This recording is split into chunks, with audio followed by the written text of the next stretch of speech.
A 24-hour dietary recall is a method of dietary assessment.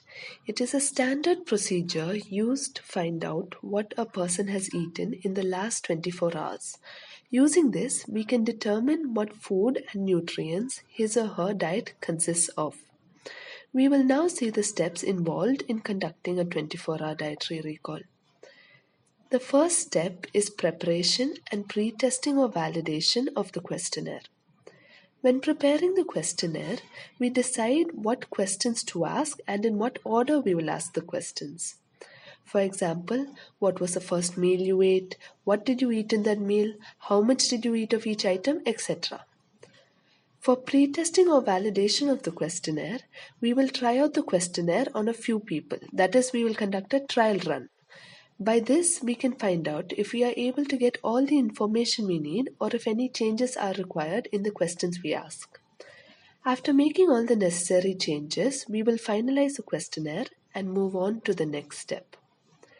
Step 2 is to interview the actual respondent or the person whose diet we're interested in.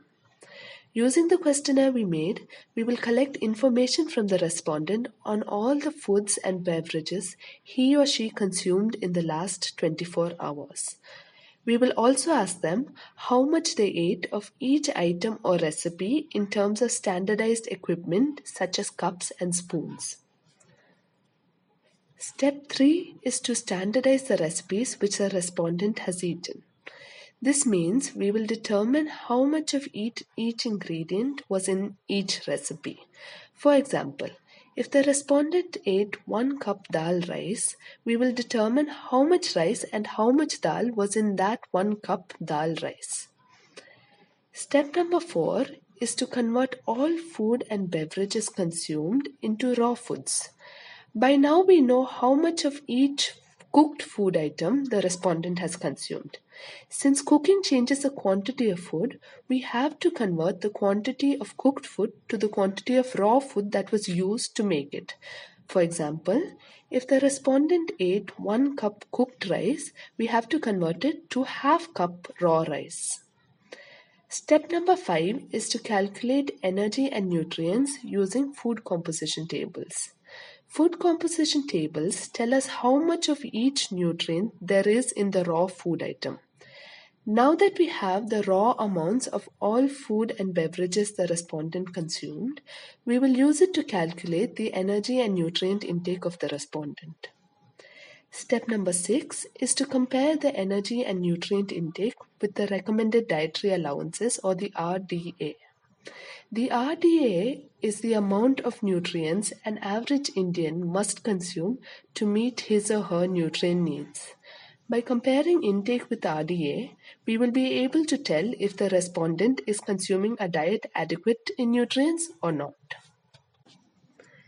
These are the steps in conducting a 24-hour dietary recall. Advantages of this method is that it helps to collect detailed data of the previous day's total dietary intake.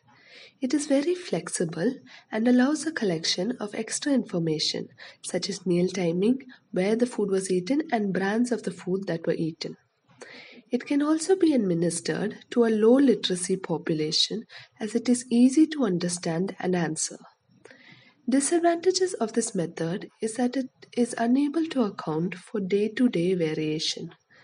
Also, since the food is not actually measured, it does not account for food wastage.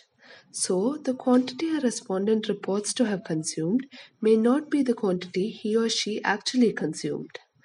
This method relies on the respondent's memory.